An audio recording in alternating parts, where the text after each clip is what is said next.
The Fallout World's public test server has been live for about a week now, and a lot has been discovered already. Let me bring you the highlights so far.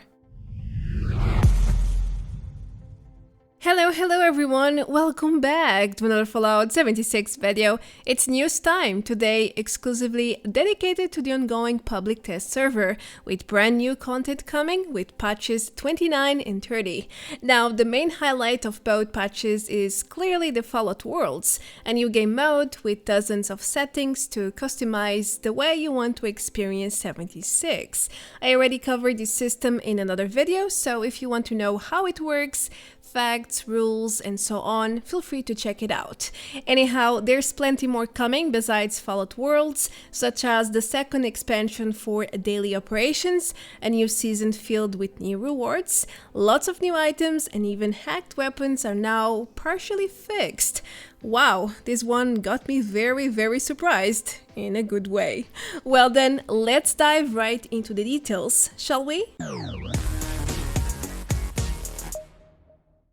Before we get into in-game news, let me inform you that Bethesda added another new pennant for testing. This time there is only one requirement, and it's very simple. All you have to do is join a public or custom world before the end of the test.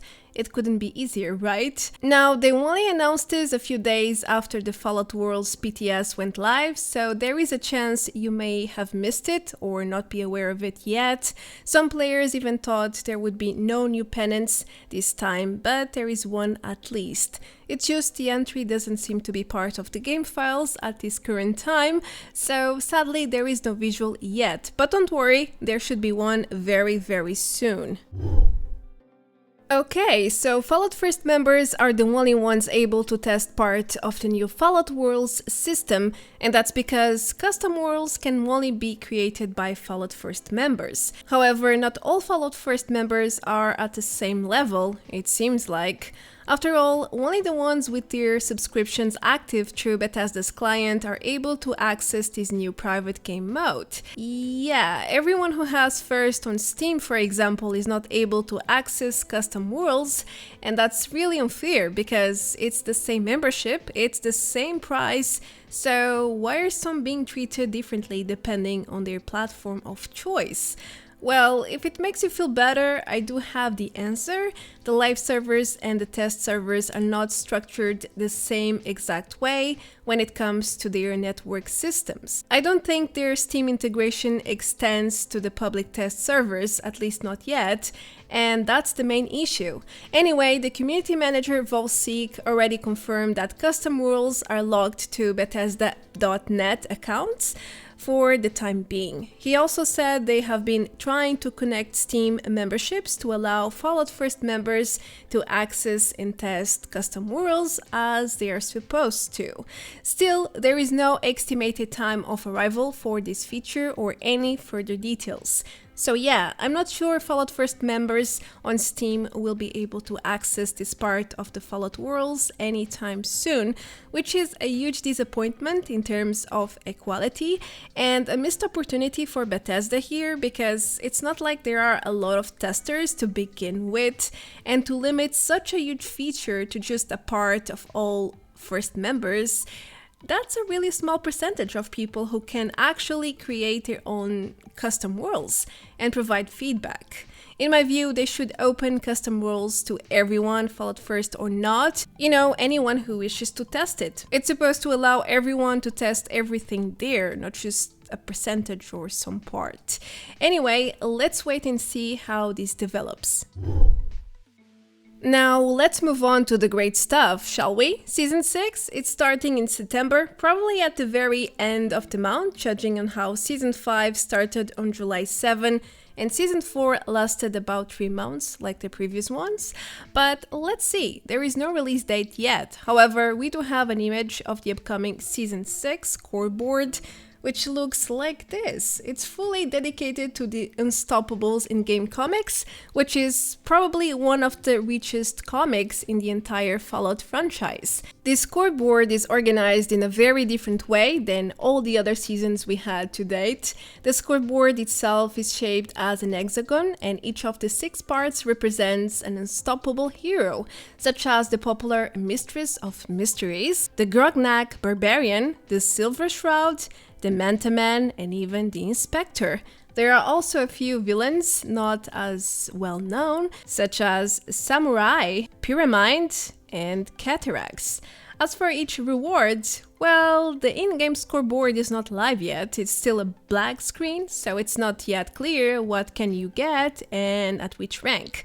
But at least we have access to the datamine cheats, which show what Bethesda is planning to release with Season 6. It's not set in stone, of course. Keep in mind that Bethesda usually changes some rewards or even replaces them, like it happened with Season 5. We had a lot of changes.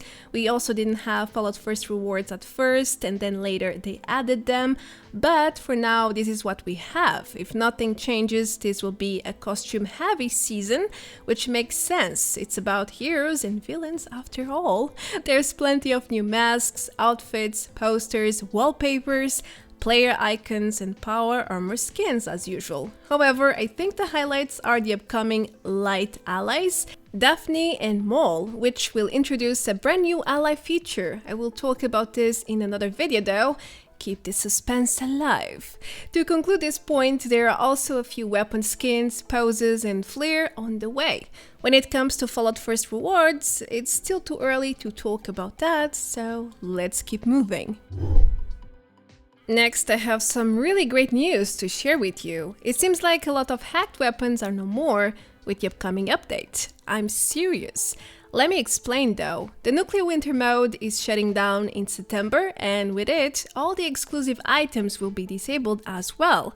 Now, this includes all the strange Nuclear Winter scopes people could sometimes loot from certain enemies, like Blood Eagles.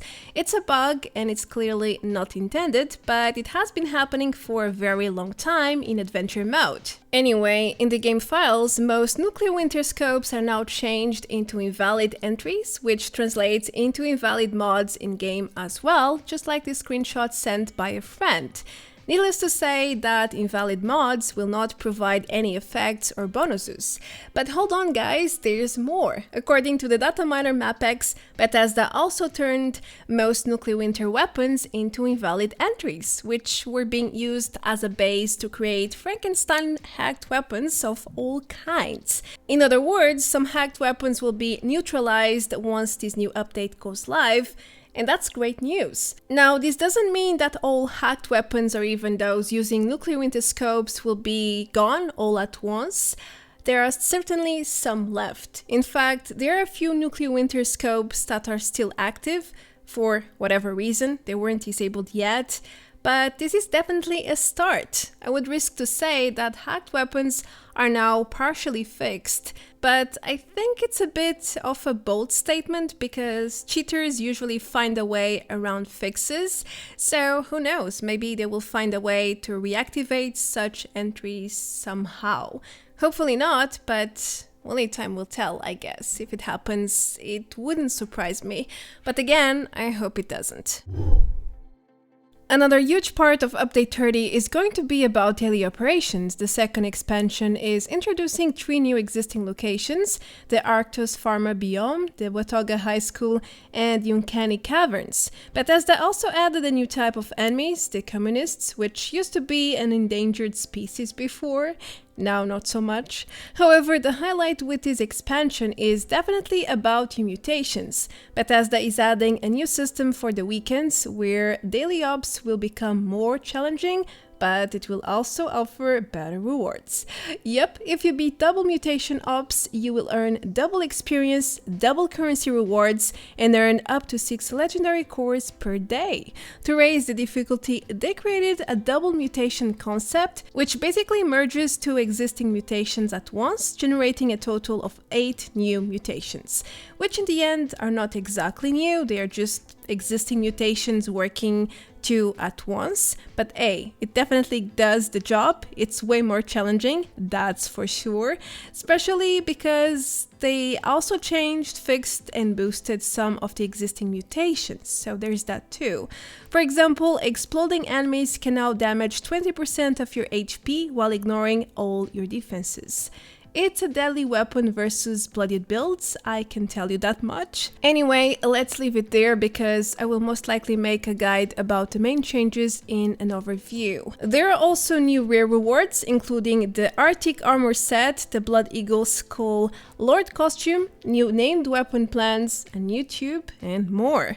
I know the rewards list is getting really diluted at this point, but at least now we have Minerva and she solves daily ops plans. It's a great idea to keep an eye on her weekly spawns. I have an in-depth guide with a schedule to help you out, so help yourself. That's pretty much the main changes with the second expansion. Let's proceed.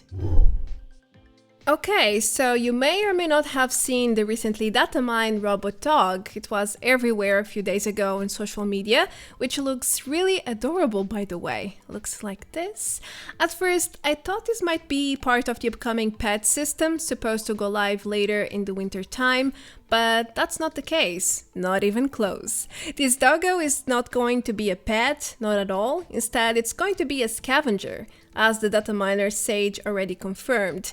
Now, I was not expecting that one. What is it going to scavenge though? You may ask.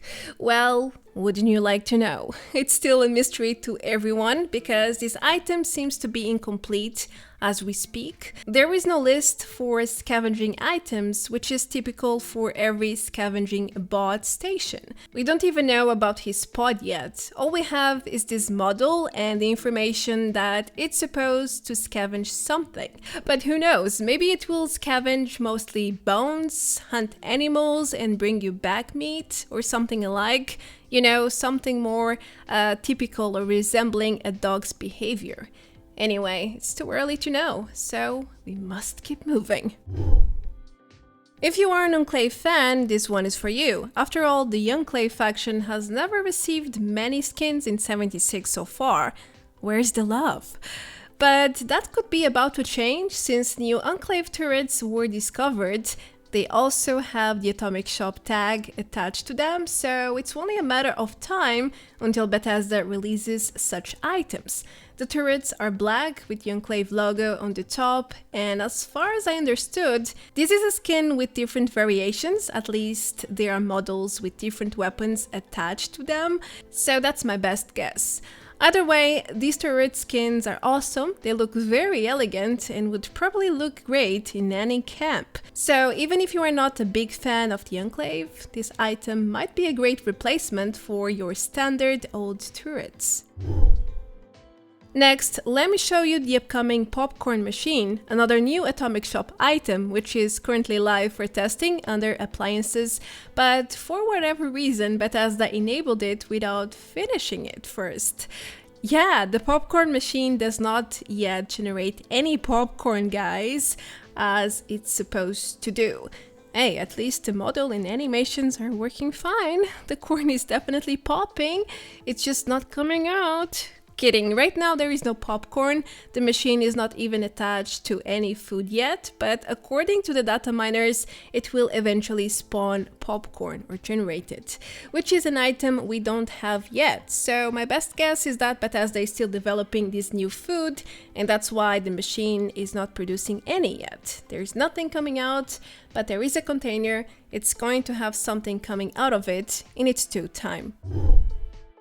The friends list has never worked very well, that's a fact. There are several persistent bugs in the live servers, but ever since the Fallout Worlds test opened, players have been facing increased issues with their social tabs. There are two main problems right now. The first one is when the system cannot synchronize your list, which displays this long error. Normally the list will get back to normal after some minutes, but there are times where a relog is necessary. Anyway, I often experience the empty friends list bug where all my friends vanish. It's magic. I get a plain gray list and that's it. It's not very convenient, as you can imagine. Also, sometimes my friends appear offline when in reality they are playing or even in the same server as me. There are definitely plenty of issues with the social tab, and sadly it feels like things got slightly worse with this update. I cannot say for sure yet because it might be related to the test server stability, but it could also mean the bugs became a bit more persistent. Anyway, the community manager Volseek has already said the team is investigating the issue, so let's hope they come up with something to improve the friends list before it hits the official servers. Lastly, do let me confirm that all shelters have been disabled for the ongoing public test. At first, I thought this was a new bug, brand new, and I think that thought has crossed your mind if you played in the public test right now. If you haven't yet, then you should know that the shelters are disabled. That's a fact. It's not a bug, as far as I know at least. And Bethesda disabled them indirectly. During most public tests, players normally cannot access any Atomic Shop items, with the exception of a few select ones. Normally those they want us to test, new ones. Anyway, shelters are labeled as Atomic Shop entries, right? Therefore, why we cannot access them anymore? The doors might be spawned at our camps, but the shelter entries are disabled, so it's like trying to enter something that does not exist, in this server at least. That's why it doesn't work. I hope this clears any doubts about the matter. To finish off, I have a very educational random bug for you. First of all, I can confirm that NPCs can still walk backwards with Update 30. On top of that, this is proof that fixed NPCs can wander off sometimes. This villager belongs to the Treehouse village. My camp is pretty close to it. And after a couple of minutes, this lost guy here ended up returning to his origins. I guess he felt a bit adventurous and ran off to explore my camp for a short while. I can't blame him though, my camp is pretty awesome, just ask Captain Noob. I think he has something to say about it. Anyway, that's it for now. Thanks for watching. I am Marta Branco. I hope you are having a lovely one. Feel free to leave a like, comment below, and consider subscribing if you haven't yet. A huge thanks to all my dear patrons and members for their continued support. And I hope to see you very, very soon in the next video. Until then, take care. Adios. Bye bye.